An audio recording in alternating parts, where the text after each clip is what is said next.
जब लग गुरु मिले न सांचा, तब लग गुरु करो 10 पांचा। क्या गुरु बदल सकते हैं? क्या गुरु बदलने से पाप लगता है? आध्यात्म के इस मैदान में आखिर सही गुरु कौन है? गीता जी में वर्णित तत्वदर्शी संत कौन है?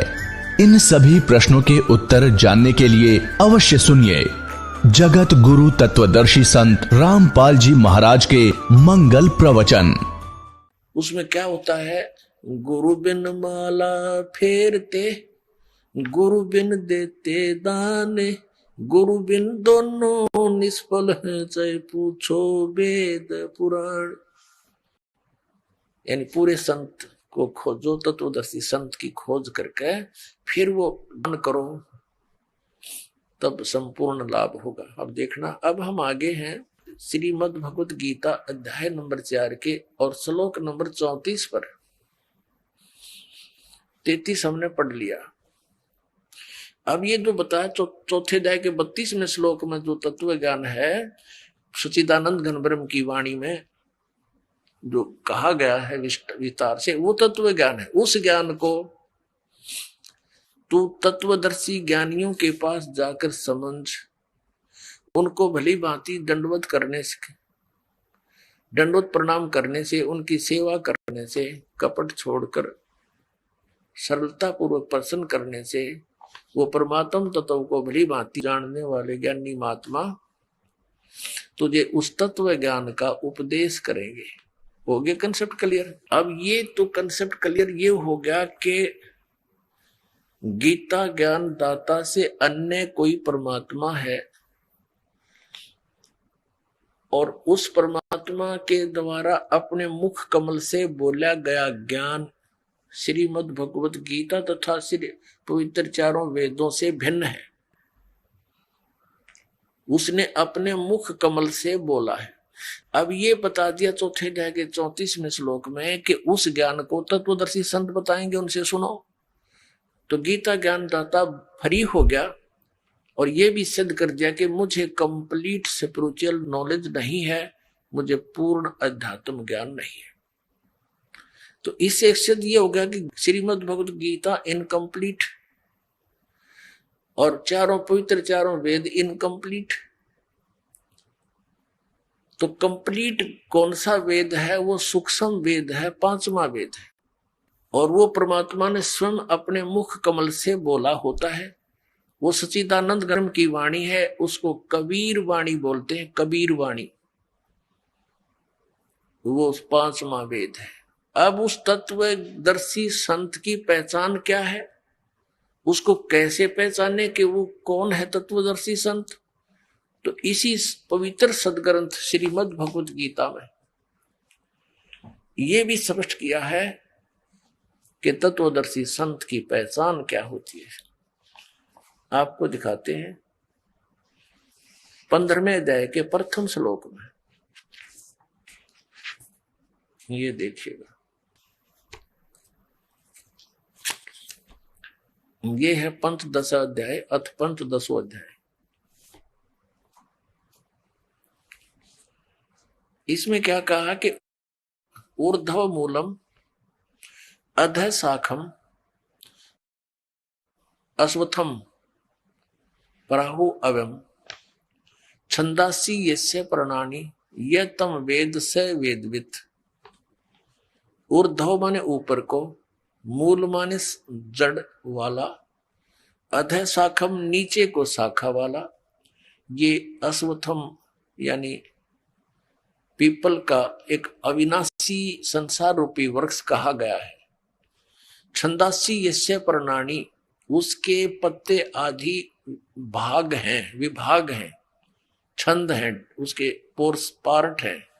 और यह तम वेद, जिसको उसको जो जानता है उन सभी विभागों को, स वेदवित, वह वेद के तात्पर्य को जानने वाला है, वो तत्वदर्शी संत है। इन्हीं की भाषा में ऊर्ध्व मूलम, आदि पुरुष परमेश्वर रूप मूल वाले। यहां लिखना चाहिए था इन्होंने ऊपर को जड़ वाले। ऊपर को जड़ जो है वो पूर्ण परमात्मा है, समझो इस संसार रूपी वृक्ष की। पहले हम इस संसार रूपी वृक्ष को देखते हैं, ये बहुत आसानी से आपका समझ में आओगा। पुण्यात्माओं, ये इस मनुष्य जीवन से काम यही करण का था जिसको हमने पेंडिंग छोड़ रखा था, एक ऑप्शनल सब्जेक्ट मान लिया था, जबकि ये तो वेरी इंपॉर्टेंट होना चाहिए था। हमें सबसे पहले यही हमारा जन्म से ही बच्चे का उद्देश्य भक्ति और भगवान पर विश्वास होना चाहिए।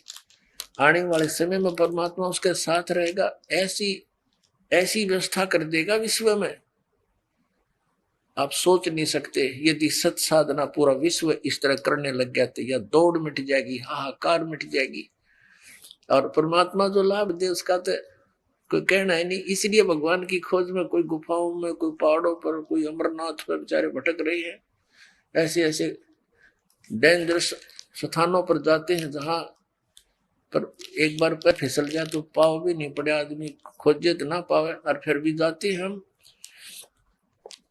तो देखिएगा ये संसार रूपी वृक्ष, ये एक संसार रूपी वृक्ष है।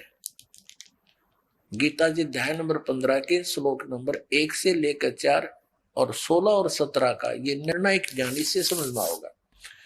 अब यहाँ क्या बताया कि ऊपर को जड़, ये तो है पूर्ण परमात्मा, ये तो परम अक्षर ब्रह्म है, और ये नीचे को तीनों गुण रूपी शाखा है।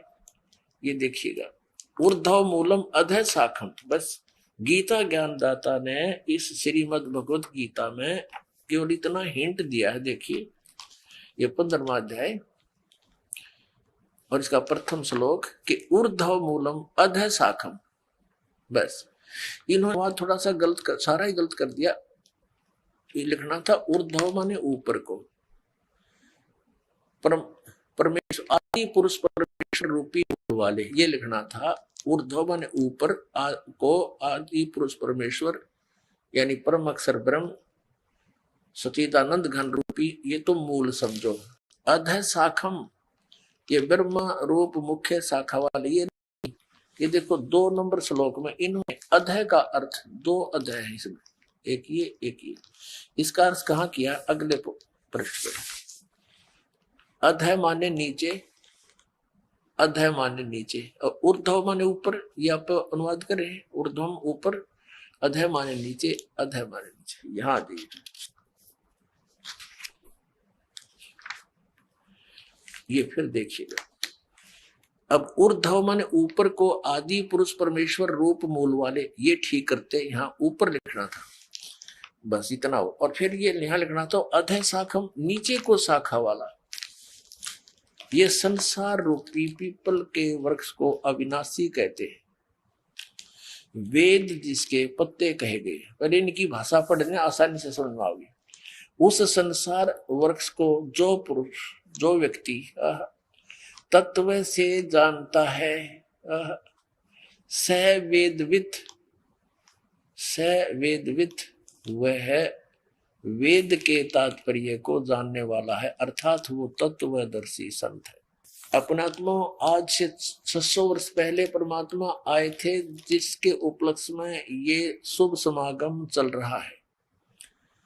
उन्होंने अपनी सच्चिदानंद घन ब्रह्म की वाणी कबीर वाणी में कहा था, अक्षर पुरुष एक पेड़ है, सर पुरुष वा की डारे, तीनों देवा शाखा है, ये पात रूप संसारी। हे भगवान, 600 वर्ष पहले परमात्मा ने एक सिंपल लैंग्वेज में, जैसे आम आदमी समझ सका, हमारी इसी भाषा में बोल गए कि अक्षर पुरुष जो जमीन से बाहर दिखाई देता, वो पोर्शन, वो पार्ट, हिस्सा, भाग वृक्ष का, वो वृक्ष कहलाता है। और जड़ें प्रोक्ष होती हैं, वो गुप्त होती हैं। और ये बता दिया कि जो इस सभी विभागों को भिन्न भिन्न बता देगा, सवेदविद, वो तत्वदर्शी संत है। तो 600 वर्ष पहले परमात्मा ने आकर हमें ये ज्ञान दिया था अपनी सच्चिदानंद घन ब्रह्म की वाणी। अपने आत्मा, अब इसमें क्या लिखा आगे देखो, तीनों गुण रूप। अब हम फिर श्रीमद् भगवत गीता आपको दिखाते हैं। ये वही 15वां अध्याय चल रहा है, एक हमने पढ़ लिया, अब हम 2 पढ़ेंगे। इसमें क्या कहा है कि उस संसार रूपी वृक्ष की गुण प्रवर्धा, तीनों गुण,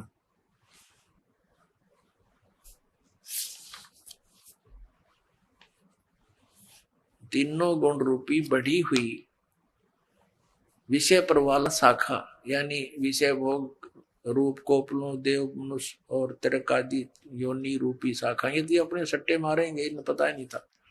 ऊपर को मूल और नीचे को तीनों गुण रूपी शाखा वाला, ये शाखाएं नीचे और ऊपर, अधः माने ऊपर, अधः माने नीचे, ऊर्ध्व माने ऊपर, सर्वत्र नहीं, ये फैली हुई है। मनुष्य लोक में कर्मों के बंधन में बांधने की ये मुख्य कारण है, मुख्य कारण है, जड़ें हैं जो नीचे और ऊपर व्याप्त है। अब देखो, हमने यहां ये देखना है कि तीनों गुण कौन है? रजगुण ब्रह्मा, सतगुण विष्णु, तम गुण शिव जी। हम थोड़ा सा कंसेप्ट क्लियर करके आगे चलेंगे। ये दिखाना पड़ेगा कि रजगुण ब्रह्मा है, सतगुण विष्णु, तम गुण शिव जी। ये मार्कंडेय पुराण है, गीता प्रेस गोरखपुर से प्रकाशित है।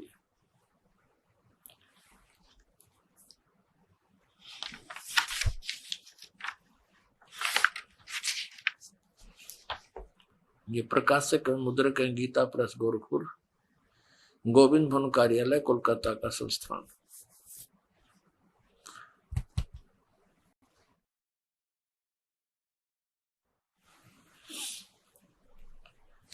अब इसके 123 पृष्ठ पर पढ़ेंगे, ज्यादा नहीं, 122 23 22 पे है। संक्षिप्त मार्कंडेय पुराण। यहां मार्कंडे जी बोले, मुने, ये मार्कंडे जी बता रहे, यहां जाते अपने काम की वस्तु लेंगे। ये लिखा कि रजोगुण प्रधान ब्रह्मा, तमोगुण प्रधान रुद्र और सतोगुण प्रधान विश्वपालक विष्णु है। यही 3 देवता है और यही 3 गुण है। कंसेप्ट क्लियर हुआ? अब हम फिर आते हैं श्रीमद् भगवद गीता के अध्याय नंबर 15 के श्लोक नंबर 2 को देखते हैं। 15 का श्लोक नंबर ये 2 है। उस संसार रूपी वृक्ष की तीनों गुण, रजगुण ब्रह्मा, सतगुण विष्णु, तमगुण शिव जी रूपी शाखाएं हैं। ये ऊपर और नीचे फैली हुई है। ऊपर स्वर्गलोक, पाताल लोक और पृथ्वी लोक पर ज्ञान बोला ही जा रहा है। अब यहां देखो, तीसरे में कहा है कि इस संसार वृक्ष का स्वरूप जैसा कहा है वैसा यहां विचार काल में नहीं पाया जाता, क्योंकि इसका न आदि और न अंत है, न इसकी अच्छी प्रकार स्थिति है। यो गीता ज्ञानदाता कहता है कि इस संसार रूपी वृक्ष का और छोर मुझे ज्ञान नहीं, और तेरे और मेरे इस गीता जी के डिस्कशन में मैं तुझे नहीं बता पाऊंगा, क्योंकि इसकी स्थिति से मैं परिचित नहीं हूं, मुझे ज्ञान नहीं है। देखना, इस संसार वृक्ष रूप वृक्ष का स्वरूप जैसा कहा गया यहां विचार काल में, यहां तेरे और मेरे गीता जी के इस डिस्कशन में, विचार विमर्श में नहीं पाया जाता, क्योंकि न इसका आदि है और न इसका अंत, और न इसकी कोई अच्छी प्रकार स्थिति है भी है। इसलिए इस सुविरुद्ध मूलम, अति दृढ़ मूल वाले, ये नहीं, अति दृढ़ मूल वाले संसार रूपी पीपल के वृक्ष को, जिसकी मूल यानी ऊपर को जड़ रूपी जो भगवान है वो कौन है? अब जैसे अक्षर पुरुष एक पेड़ है, सरपुरुष वा की डार, तीनों देवा शाखा है, ये पात रूप संसार, लेकिन वो जड़ तो अलग है, वो प्रोक्ष है, वो परम अक्षर ब्रह्म है। तो यहां बताया है कि वो अविनाशी है, वो ऊपर के लोक, तो ऊपर वाला जो जड़ रूपी परमात्मा का पोर्शन है, सतलोक, अलखलोक, अगमलोक, अकैलोक, तो वो तो समझो सुदृढ़ है, वो तो अविनाशी है। अब देखना, उस सुविरुद्ध मूलम, उस अति दृढ़ मूल वाले अश्वत्थम यानी संसार रूपी पीपल के वृक्ष को अब यहां इन्होंने लिखा है असंख्य शस्त्र नहीं, उस तत्व ज्ञान वैराग रूप शस्त्र नहीं, तत्व ज्ञान रूपी शस्त्र के द्वारा काट कर, अर्थात उसको समझकर, तत्वदर्शी संत मिलने के उपरांत उससे उस ज्ञान को समझकर उसके पश्चात, ये देखना अध्याय नंबर 15 का अब श्लोक नंबर हम अब 4 पढ़ाएंगे आपको, ये 4। उसके पश्चात उस परम पद रूप परमेश्वर को भली भांति खोजना चाहिए, जहां जाने के बाद जिसमें गए हुए साधक फिर लौटकर संसार में नहीं आते, और जिस परमेश्वर से इस पुरातन संसार वृक्ष की प्रवृत्ति विस्तार को प्राप्त हुई है, उसी आदि पुरुष नारायण के मैं शरण हूं, इस प्रकार दृढ़ निश्चय करके उस परमेश्वर का मनन और निधि ध्यान करना चाहिए। उसी परमात्मा की परपदे माने पूजा करनी चाहिए, ये सीधी सी बात है। अब इससे क्या कंसेप्ट क्लियर हुआ पुण्यात्माओं? इससे ये सिद्ध हो गया, एक तो तत्वदर्शी संत कौन है और वो तत्व ज्ञान है क्या, उसकी पहचान क्या है, और दूसरा ये हो गया कि उस तत्वदर्शी संत के द्वारा बताए गए उस अध्यात्म ज्ञान के आधार से साधना करने से परमात्मा के उस परम पद यानी उस परम पद की प्राप्ति होती है, जहां जाने के बाद साधक फिर लौटकर कभी संसार में नहीं आता। गीता ज्ञान दाता अपने विषय में बताता 4 अध्याय के 5 और 9 श्लोक में। गीता जी अध्याय नंबर 2 के श्लोक नंबर 12 में, अध्याय 10 के श्लोक 2 में यह स्पष्ट करता है कि अर्जुन तेरे और मेरे बहुत जन्म हो चुके हैं, तू नहीं जानता मैं जानता हूं। इससे सिद्ध हो गया कि गीता ज्ञान दाता नासवान है, अविनाशी नहीं है। और यह भी स्पष्ट करा है कि केवल उस परमात्मा की भक्ति करो, उस सनातन परमात्मा की, उस परम अक्षर ब्रह्म की। अपने आत्माओं, गीता जी अध्याय नंबर 15 के श्लोक नंबर 16 और 17 में 3 पुरुष बताए हैं। पहले थोड़ा सा कंसेप्ट ये क्लियर करना पड़ेगा कि 7वें अध्याय के 29वें श्लोक में गीता ज्ञानदाता कहता है कि मेरे इस ज्ञान का आश्रय लेकर और जो जरा और मरण से छूटने के लिए ही प्रयत्नशील हैं, वे उस तत्ब्रह्म को और संपूर्ण अध्यात्म को, संपूर्ण कर्मों को जानते हैं, परिचित हैं। 8वें अध्याय के प्रथम श्लोक में गीता ज्ञान दाता से अर्जुन ने पूछा, फिर किम तत्ब्रह्म, कि जो जरा और मरण से, जरा माने वृद्धावस्था, मरण माने मृत्यु, इस दोनों संकटों से ही निवारण के लिए साधनाशील है, साधना रत हैं, तो ऐसा वो तत्ब्रह्म क्या है और क्या है वो अध्यात्म, क्या वो कर्म क्या है, वो मुझे बता। 8वें अध्याय के 3 श्लोक में गीता ज्ञानदाता ने कहा कि वो परम अक्षर ब्रह्म है। वो परम अक्षर ब्रह्म है, उसको जानने के बाद फिर साधक केवल जरा और मरण से ही छूटने का प्रयत्न करता है, यहाँ की किसी वस्तु की डिमांड नहीं करता। इस तत्वदर्शी संत से ये ज्ञान प्राप्त होने के बाद, अब देखना 7वें अध्याय का 29वां श्लोक आपको दिखाते, ये देखिएगा। अध्याय नंबर 7 श्रीमद् भगवत गीता अध्याय 7 श्लोक नंबर 29। इसमें क्या कहा है? जरा मरण मोक्षाय, जरा माने वृद्धावस्था, मरण माने मृत्यु, मोक्षाय माने उससे छुटकारे के लिए, मोक्ष के लिए, माम आश्रित यतन्ति ये ते ब्रह्म तत्विदु कर्षणम अध्यात्म कर्म से अखिलम। अनुवाद यहां देखेंगे इसका अगले पृष्ठ पे। जो मेरे शरण होकर, माम आश्रित का अर्थ है जो मैंने ज्ञान बताया है उसको आश्रय बनाकर तत्वदर्शी संत की खोज कर लेता है, तो वो जो मेरे शरण होकर जरा और मरण से, जरा माने वृद्ध अवस्था छूटने के लिए और मृत्यु, मरण मृत्यु, जरा और मरण से छूटने के लिए जो प्रयत्न करते हैं, यत्न करते हैं, वे पुरुष, वे साधक तत् ब्रह्म, देखो तत् ब्रह्म, उस ब्रह्म को और संपूर्ण अध्यात्म को तथा संपूर्ण कर्मों को जानते हैं। यहाँ पर बिल्कुल ये 30वां तो लास्ट में कहता जो मुझे जानते हैं मुझे प्राप्त होते हैं। अब यहाँ देखिए पैरेलल 8वें में अर्जुन ने प्रश्न किया कि किम तत्ब्रह्म और किम अध्यात्म किम कर्म पुरुषोत्तम अधिभूत च किम प्रोक्तम अधिदेवम किम उच्यते। हे पुरुषोत्तम वह ब्रह्म क्या है, इसका उत्तर गीता ज्ञानदाता ने ये अध्याय नंबर ये हम 8 पढ़ रहे हैं, इसके 3 में दिया है कि वो परम अक्षर ब्रह्म है।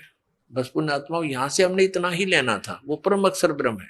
अब हम इसको परम अक्षर ब्रह्म कहो चाहे परम अक्षर पुरुष कहो, पुरुष माने प्रभु परमात्मा और ब्रह्म माने भी परमात्मा। अब हम श्रीमद् भगवत गीता के अध्याय नंबर 16 और 17 में आते हैं पुनः।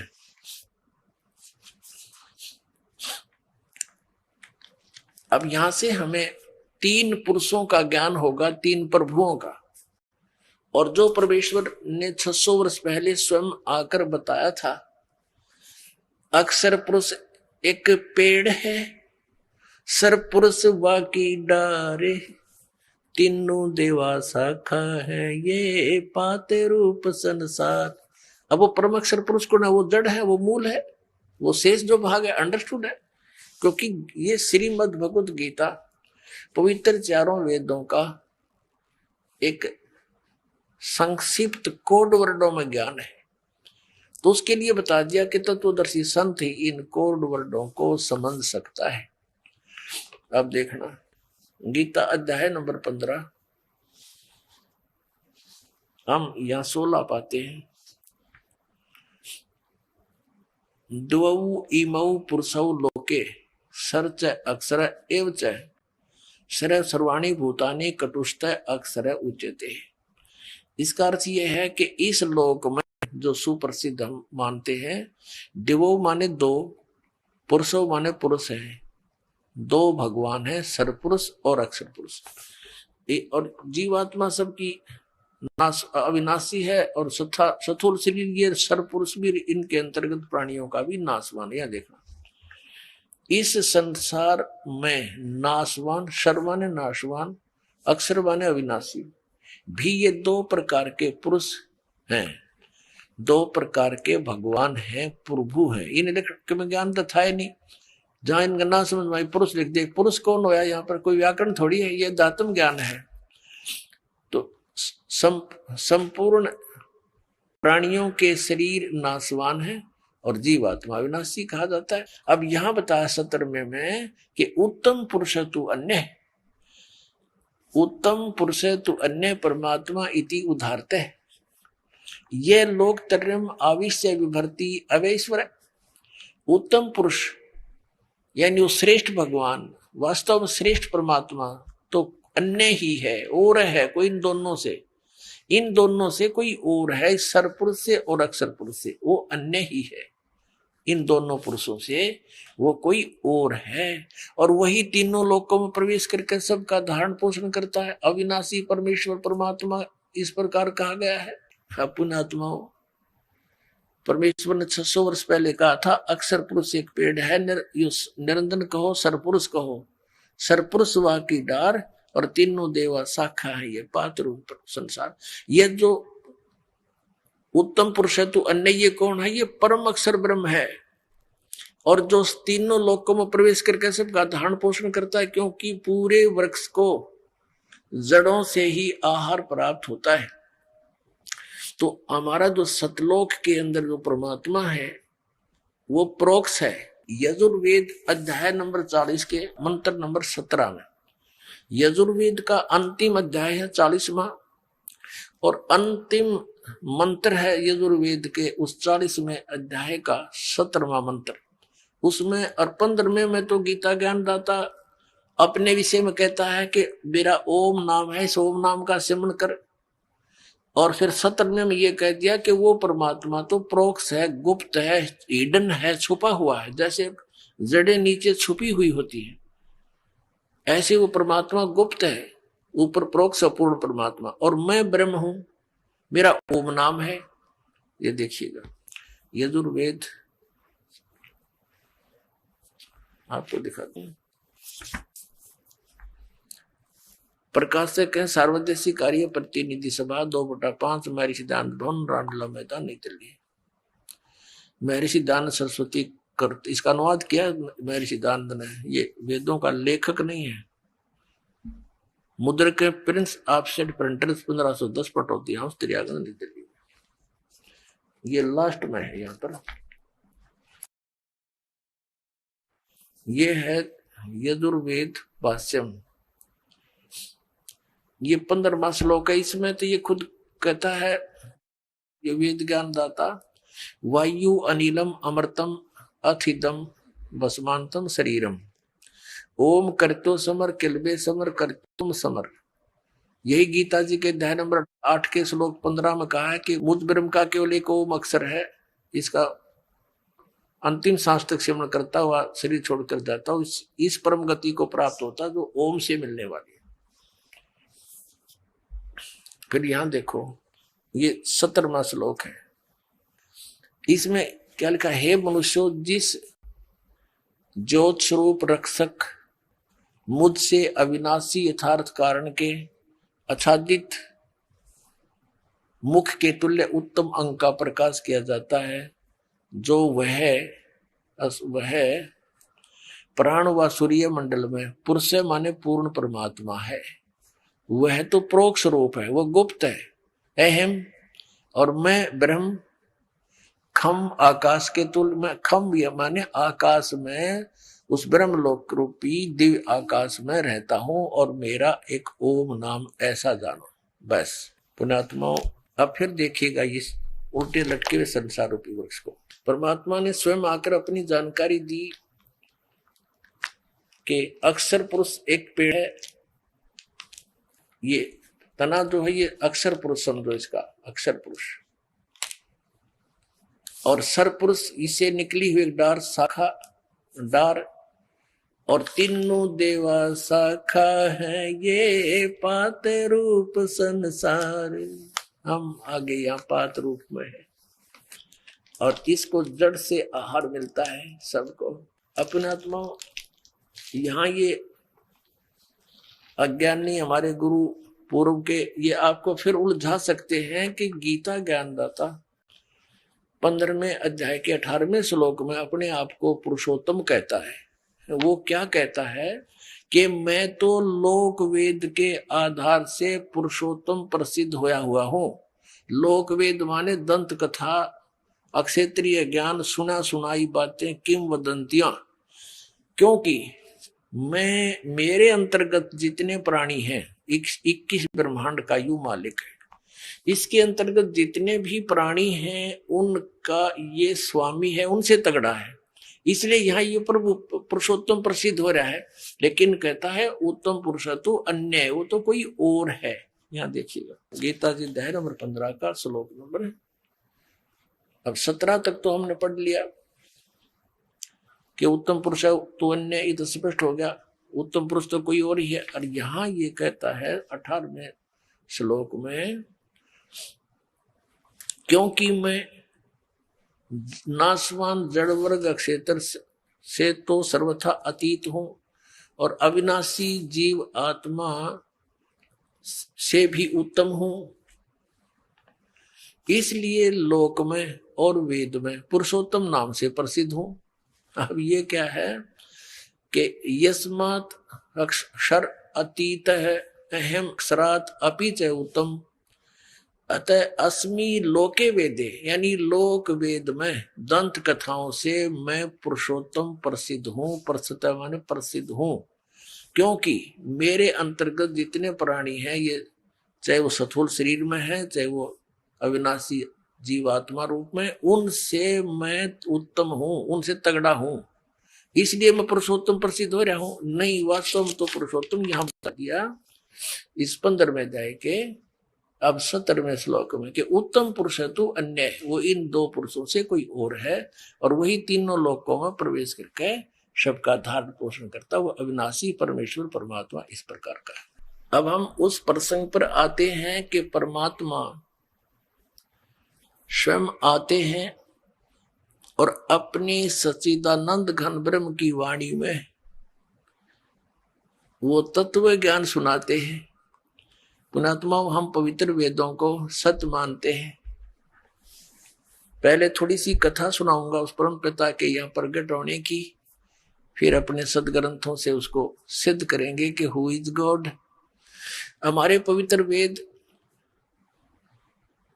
वैसे तो ये मानव मात्र के लिए ही ज्ञान है, किसी धर्म विशेष व्यक्ति विशेष से संबंध नहीं है।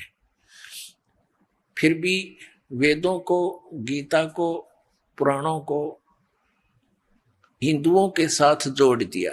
चलो हम पहले अपने ही इस भाईचारे को समझो, बंधुओं को, इनको ही समझाएंगे, फिर पूरे विश्व को साथ लेंगे, क्योंकि हम एक पिता की संतान हैं।